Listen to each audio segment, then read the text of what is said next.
தந்தை, மகன், தூய ஆவியாரின் பெயராலே ஆமென். முதல் வாசகம். என் உடன்படிக்கையின் அடையாளமாக என் வில்லை மேகத்தின் மேல் வைக்கிறேன். தொடக்க நூலிலிருந்து வாசகம். அதிகாரம் 9. இறை வார்த்தை 1 முதல் 13 முதல். அந்நாள்களில் கடவுள் நோவாவிற்கும் அவர் புதல்வருக்கும் ஆசி வழங்கி கூறியது: பலுகி பெருகி மண்ணுலகை நிரப்புங்கள்.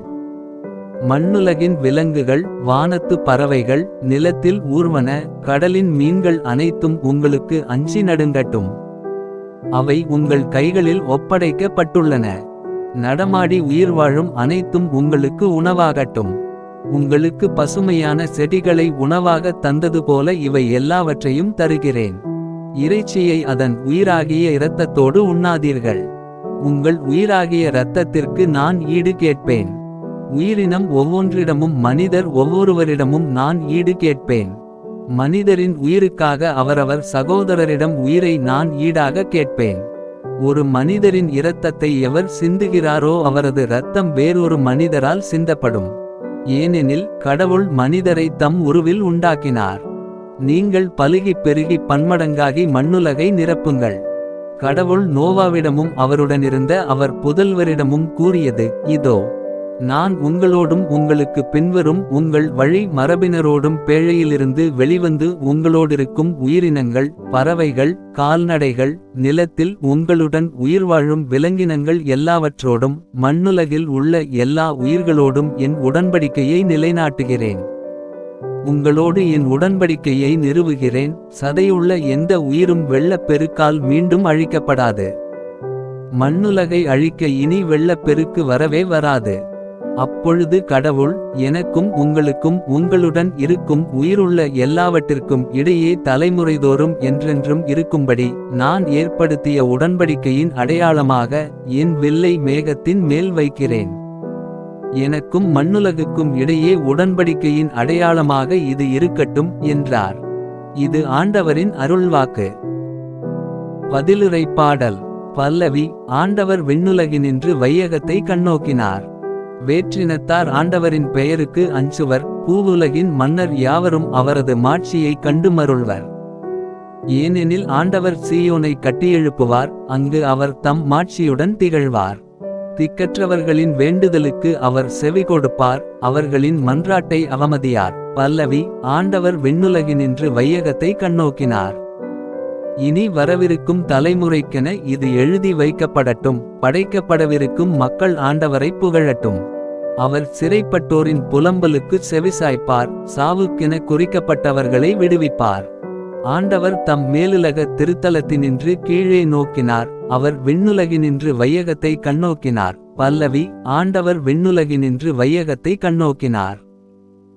அடியாரின் பிள்ளைகள் பாதுகாப்புடன் வாழ்வர். அவர்களின் வழிமரபினர் உமது திருமுன் நிலைத்திருப்பர். அப்போது மக்களினங்களும் அரசுகளும் ஒன்று திரண்டு ஆண்டவரை வழிபடுவர். சீயோனில் ஆண்டவரின் பெயர் போற்றப்படும். எருசலேமில் அவர்தம் புகழ் அறிவிக்கப்படும். பல்லவி. ஆண்டவர் விண்ணுலகினின்று வையகத்தை கண்ணோக்கினார். நற்செய்திக்கு முன் வாழ்த்தொலி. அல்லேலுயா, அல்லேலுயா. ஆண்டவரே, வார்த்தைகள் வாழ்வு தரும் ஆவியை கொடுக்கின்றன. நிலைவாழ்வு அளிக்கும் வார்த்தைகள் உம்மிடம்தானே உள்ளன. அல்லேலுயா. நற்செய்தி வாசகம். சியா வாகிய மானிட மகன் பாடுகள் பட வேண்டும். மார்க்கு எழுதிய தூய நற்செய்தியிலிருந்து வாசகம். அதிகாரம் 8. இறை வார்த்தை 27 முதல் 33 முடிய.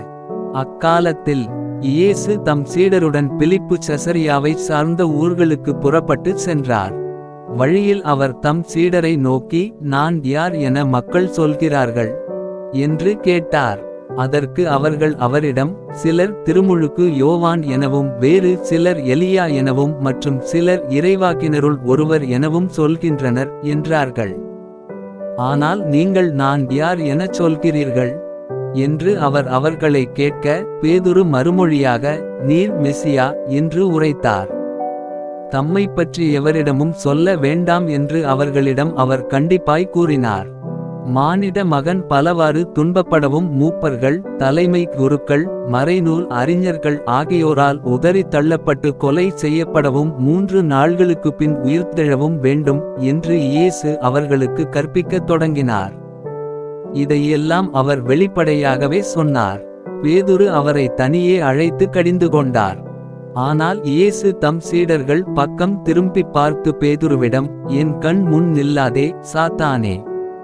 ஏனெனில் நீ கடவுளுக்கு ஏற்றவை பற்றி எண்ணாமல் மனிதருக்கு ஏற்றவை பட்டியே எண்ணுகிறாய் என்று கடிந்து கொண்டார்.